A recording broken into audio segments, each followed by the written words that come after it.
Hi, I'm Don Reed. I'm a fly tyer from St. Augustine, Florida.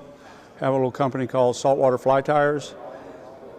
Some years ago, I met Stu Apte and did a magazine article on him about the Stu Apte tarpon fly. And since that time, he's made me the official Stu Apte tarpon fly tyer. So we're going to demonstrate how to tie that fly today. Now, I don't have any of the original hooks with me today, so we're going to tie a little more modern version of it in a smaller size. When Stu first tied this fly, it would be 4 to 6 inches long, and he said that you could hit a tarpon and the last tarpon in a string in the tail with the fly, and the fish would wheel on it and eat it. Well, today, if you were to hit that same fish, he'd be headed for Havana before you could turn around.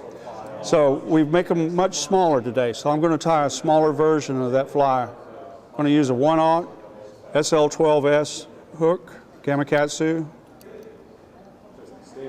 Get it in here. Use hot orange thread. The traditional color of the thread that we used in this was orange. So all of this is very much authentic. So at any rate, wrap the entire hook shank.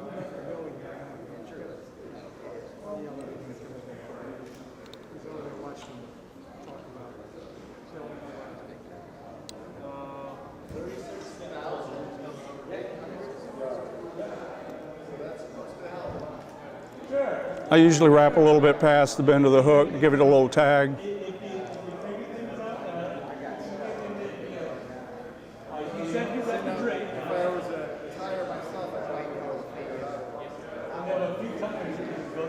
And I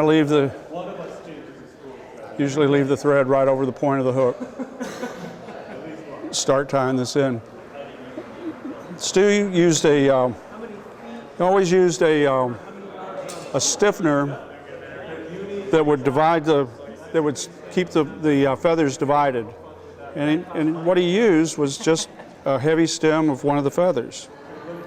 So we're going to do the same sort of thing.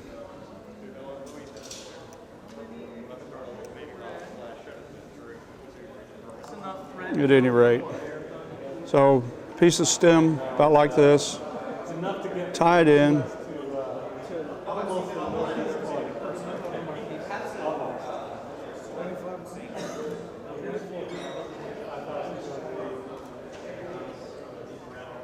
Okay, got that tied in.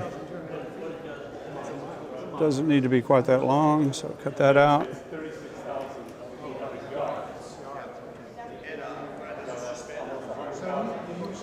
Build a little bump here to spread the feathers. Just use the thread to build up until you can have a nice taper on this.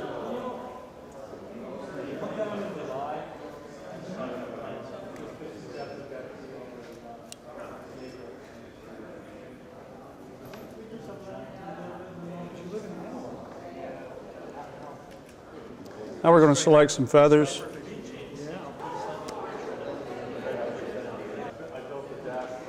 It's usually 2 yellow feathers and 1 orange feather for the wings.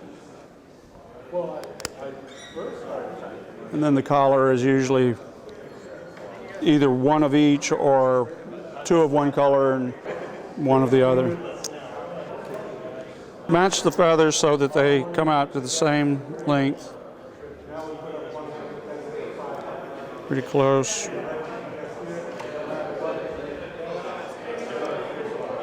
I usually set all the feathers at once. It'll take me a minute to get to the right length.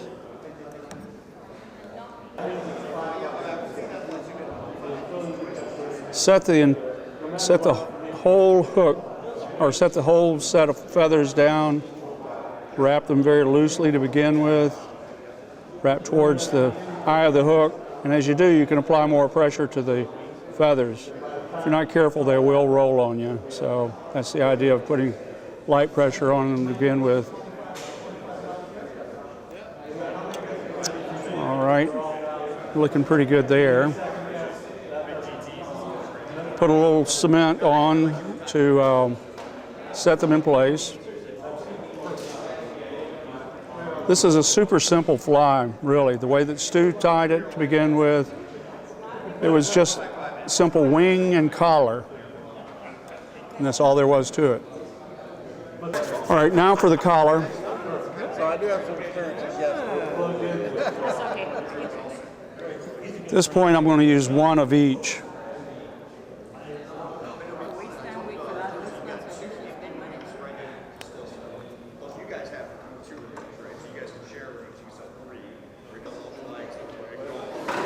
These feathers are all going to get palmered in. I usually palmer the both feathers at the same time.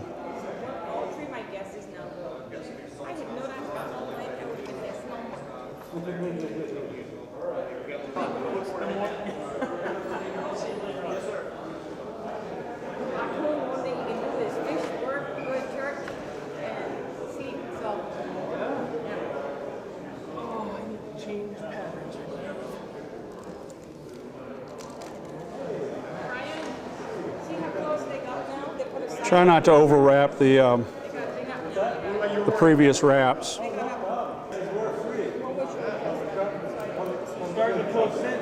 Then I lay these back. Stu always showed me to lay the feathers back so that they made a better collar. And that's basically where we're going with this. This hook shank is shorter than the hooks that we were using when we were making a 4/0 fly. So you don't have quite the length here of the neck of the fly. So we're just going to do what we can with what we have. Build a nice tapered head.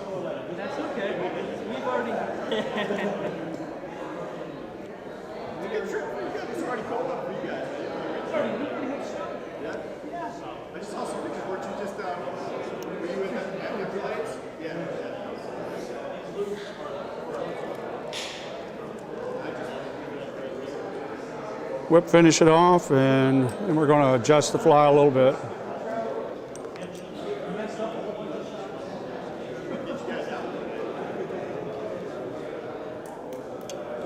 So you still doing the Bahamas? Yeah, that's the other two Bahamas and working on another one next year right now. That's not just property we got. Then you put a nice